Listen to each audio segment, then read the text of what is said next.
حكاية شالوم رفض الهجرة إلى إسرائيل ومشهد إسلامه. شالوم المصري اليهودي عاشق مصر، قضى عليه الفنان علي الكسار. شالوم يهودي مات حزنا على فراق مصر. شالوم فنان كوميدي يهودي رفض الهجرة إلى إسرائيل ومات حزنا على فراق مصر. حطوا له التراب في فمه ساعة وفاته حتى لا ينطق الشهادة وطبيبه يعترف بإسلامه. شالوم يهودي عنده وطنية شديدة لمصر وفلسطين، بكى بكاء شديد يوم لما إسرائيل جت وأعلنت دولتها، بكاء عجيب اسمه ليون أنجو. أنجو يعني ملاك، وهو اسم على مسنى، وهو من مواليد 8 نوفمبر 1900، مواليد الأسكندرية.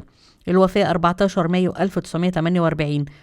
توفى في روما، وهو أول ممثل مصري أفلامه تاخد اسمه، أول واحد يسمى أفلامه باسمه. وجاء بعده إسماعيل ياسين، ولكن إسماعيل ياسين كان بيقول أنا أول مصري أفلامي تحمل اسمي.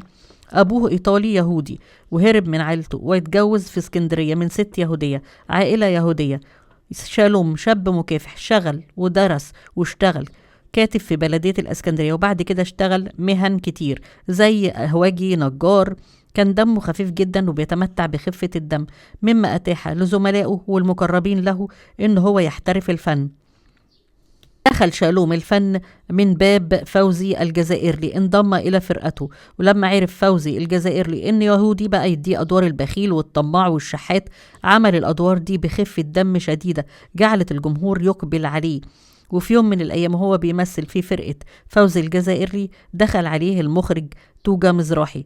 توجا مزراحي من مواليد 1901 والوفاة 1986 في إيطاليا. هو برضو اتولد في مصر وتوفى في إيطاليا.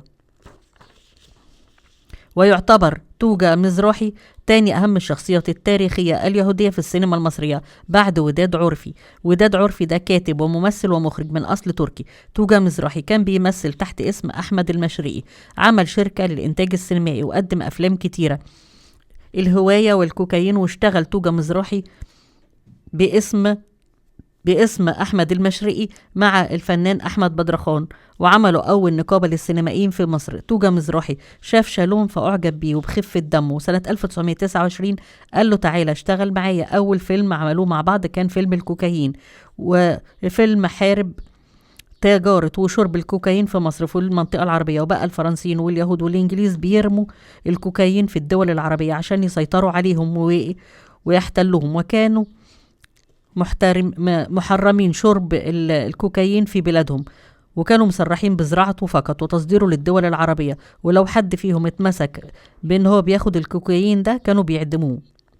عمل الفيلم ده وراح فيلم 050 وورقة يا نصيب، واشتغل مع دولة أبيض في الفيلم ده. وكان الفيلم ورقة يا نصيب من إخراج توجا مزراحي. سنة 1934 عمل فيلم المندوبين وانطلق ولقى إقبال الناس عليه. عمل أفلام باسمه.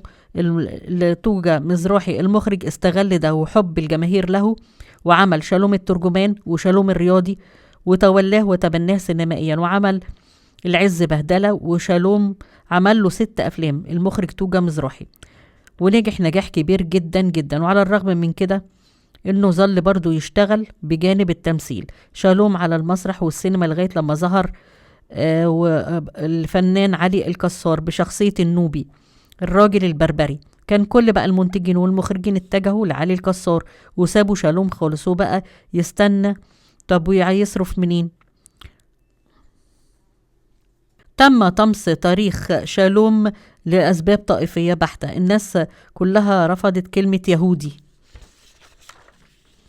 ظهر جماعات عايزين اليهود ويهاجروا إلى فلسطين وسموها أرض الميعاد. عايزين يعملوا دولة إسرائيل هناك وإنشاء وطن قومي لليهود على أرض فلسطين. وجه وعد بولفورد، وجاب علي الكسار انضم إليه المخرج توجا مزراحي، وهاجر شالوم خالص خالص، مما خلى شالوم يفكر ان هو يترك مصر ويهاجر. ولكن هاجر وراح إيطاليا. ولكن اليهود كانوا بيفضلوا الفنانين يجذبوهم ويروحوا معاهم إلى أرض فلسطين. وجاء نفي شالوم وما رفض ان هو يروح أرض فلسطين. وفي حرب 1948 كان أمله كله إن هو يرجع مصر، لكن انتهى أمله ده بنوبة من الحزن وخيبة الأمل، ودخل جسمه المرض، وكان بيكره الصهيونية كره شديد جدا، وبقى في إيطاليا يكتب لمحاربة الصهيونية.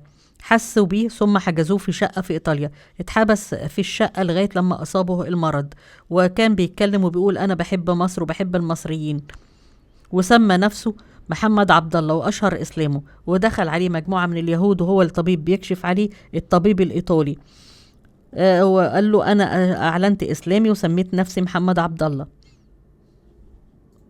توفى شالوم في 14 مايو 1948 بعد إعلان دولة إسرائيل، وهم بيدفنوه. وهم بيدفنوا شالوم لقوا الدكتور آثار تراب في فمه. اليهود غطوه بالتراب قبل أن ينطق الشهادة. نشرت بنت الطبيب بعد سنوات وسنوات في مذكرات أبيها إن شالوم أعلن إسلامه ومات مسلم، ولكن تم تهديده من قبل اليهود حتى لا يتكلم.